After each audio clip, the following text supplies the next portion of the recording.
मित्रांनो नमस्कार, मी प्रकाश पोहरे. मला नक्की खात्री आहे की आतापर्यंत मी जे तुम्हाला नवीन नवीन व्हिडिओ नवीन नवीन विषयावर दिले ते तुम्हाला आवडले असतील, आणि आवडले असतील तर तीच नेहमीची विनंती, सबस्क्राईब करा, बेल आयकॉन प्रेस.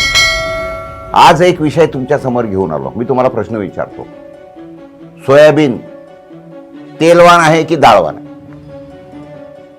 तुमचं डोकं चक्रावलं असेल, तुम्ही नाही हो ते तेलवान आहे. मित्रांनो, तेलवान जर असतं तर त्याचं तेल हे इतर याचं जसं तेल काढतात, शेंगदाण्याचं असेल, सूर्यफुलाचं असेल, मोहरीचं असेल, करडीचं असेल, क्रशिंग करून प्रेस करून कोल्ड प्रेस किंवा हॉट प्रेस काढलं गेलं असतं. मग सोयाबीनचं तेल कसं काढतात माहिती आहे तुम्हाला? सॉल्व्हंट एक्स्ट्रॅक्शननी काढतात. मोठे मोठे सॉल्व्हंट प्लांट लागले. मग का काढतात ते जर तेलवान आहे तर? त्याचं कारण असं की ते तेलवान नाही आहे, डाळवान आहे. मग डाळवान असून त्यातलं तेल कसं निघतं? तर त्याला मित्रांनो तेल नाहीत म्हणत, त्याच्यामध्ये असलेलं अत्यंत घातक पदार्थ, त्याचं नाव आहे ट्रिप्सिन. आणि ते ट्रिप्सिन त्यातलं काढून टाकावं लागतं, कारण ते शरीरात गेलं तर त्यांनी बरेच प्रॉब्लेम तयार होतात.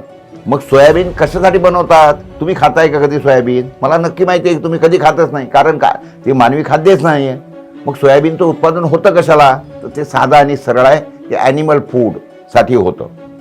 ॲनिमल फूडसाठी म्हणजे जनावरांना खायचं खाद्य म्हणजे ढेप, त्याच्यासाठी बनतं. आणि हे कोण खातं? तर अमेरिकेतली डुकरं खातात.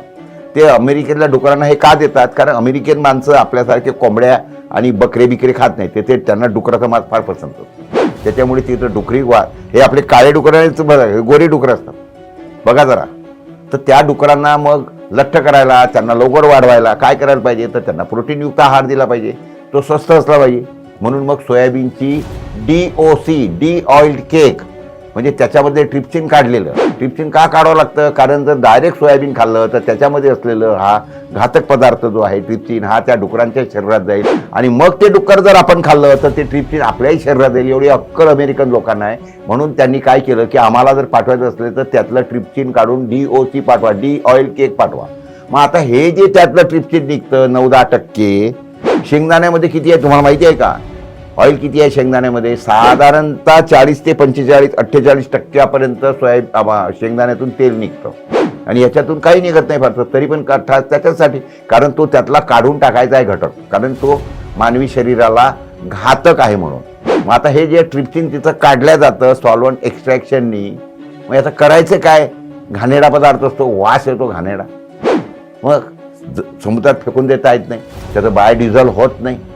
मग करायचं काय? तर त्यांना दिसलं की भारतामध्ये लोकांना काय माहिती आहे का, ते बाकी सगळ्या गोष्टींवर पैसे खर्च करते, खाण्याला स्वस्त पाहिजे. ते अरे भेजो इसको.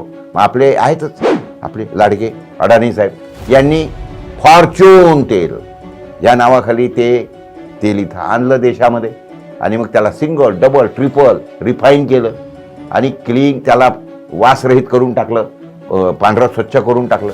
मग आता हे काय करायला पाहिजे? तर हे विकलं जायला पाहिजे. मग त्यांनी काय केलं, या देशामध्ये कायदा बदलून टाकला. काय कायदा बदलला तुम्हाला माहिती आहे? पहिले आमच्या देशामध्ये किराणा दुकानमध्ये जे तेल विकलं जायचं त्याच्याकरिता फूड इन्स्पेक्टर जायचा, तिथं असलेल्या तेलाचे सॅम्पल घ्यायचा, 3 सील करायचा, त्यातला एक सॅम्पल लॅबोरेटरीत पाठवायचा, एक त्याजवळ ठेवायचा, एक दुकानदाराला द्यायचा. आणि बरं त्याच्यामध्ये जर दिसलं की तेलामध्ये भेसळ होती तर त्या दुकानदार कारवाई व्हायची. पण आता कारवाई होत नाहीत का? कायदाच बदलला. तुम्ही कुठल्याही तेलात कुठलंही तेल 40% भेसळ करू शकता, मात्र शब्द भेसळ वापरला नाही बरं का. भेसळ शब्दाचा खराब दिसतो. मग काय शब्द वापरला? ब्लेंडिंग. 40% ब्लेंडिंग करू शकता असं वापरलं.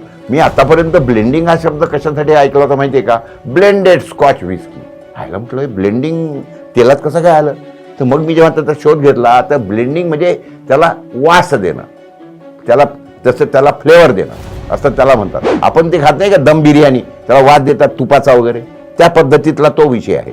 तर ते ब्लेंडेड स्कॉच विस्की म्हणजे 1000 ml मध्ये, म्हणजे 1 लिटरमध्ये 2 किंवा 3 ml टाकतात जुनी विस्की, आणि मग त्याला म्हणतात की blended scotch whisky, single malt whisky वगैरे जे म्हणतात ते. तर ह्याच्यामध्ये 40% टाकतात. मग हे ब्लेंडिंग आहे की भेसळ आहे? पण त्या भेसळीला त्यांनी शब्द वापरला ब्लेंडिंग, आणि सर्रास मग 40% टाकायचा आहे ना. मग शेंगदाण्याच्या तेलामध्ये 40% काय? तर सोयाबीनचं तेल. 40% काय? पामचं तेल अजून, आणि मग उरलं काय? तर 20% शेंगदाण्याचं तेल. अशा पद्धतीने तुमच्याकडे जे शेंगदाणं लिहिलेलं तेल येतं मित्रांनो, ते काय भावात येतं? तुम्ही घेता 180-200 रुपयामध्ये. अहो शेंगदाणा 125 रुपये किलोनी मिळतो, 2 किलो 2.5 किलो शेंगदाणा लागतो आणि त्याच्यामधून तो शेंगदाण्याचं तेल काढायला जो खर्च येतो तेवढे शेंगदाणे लागतात रॉ मटेरियल, त्याच्यापेक्षा कमी किमतीमध्ये तेल कसं विकलं जाते पॅकिंग करून, हा प्रश्न जरा स्वतः विचार. कारण हेच आहे की ते सरळ सोयाबीनचं आणि पामचं तेल आहे. आणि शोधा गुगलला जाऊन की पामचं तेल खाल्लं तर काय होतं, hazards of palm oil, hazards of soybean oil, म्हणजे कळेल तुम्हाला, डोकं दिसेल. त्याच्यामध्ये सरळ लिहिलेलं आहे, these are not the human edible oil, not good for human consumption, असं लिहिलं आहे त्याच्यामध्ये. आणि हॅझार्ड्स दाखवलेले आहेत किती आहेत. मात्र आम्ही आपला चक्क खातोय कारण स्वस्त मिळत आहे.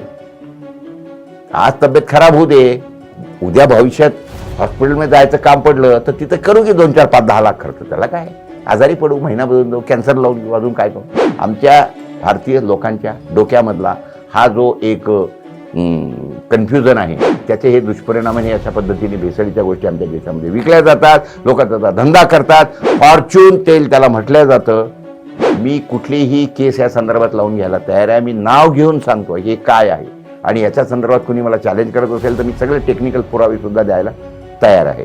तर त्या दृष्टिकोनातून पण तुम्ही विचार करा, तुमची तब्येत खराब करायची आहे का, किंवा ते जर करायची नसेल तर मग साधं सरळ जा, तेलाच्या घाणीवर जा, तिथं शेंगदाणे समोर विकत घ्या, त्याचं तेल काढा, घरी घेऊन जा, त्याला 2-4 दिवस बसू द्या खाली गाळ त्याच्यातला, आणि त्याच्यानंतर तेल वापरायला लागा.